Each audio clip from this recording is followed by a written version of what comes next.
önce bütün şairlere selam. Sonra şunu söylemek isterim. Ölüm hiç de güzel değil. Ne sabah var, ne akşam. Sokakların ellerinden öperim.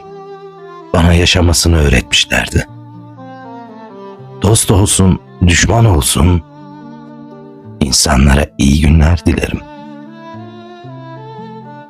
Söyle sarı saçlı daktiloya, ben yokum artık. Vefasız dostlara hatırlat, kimseye kalmaz o dünya.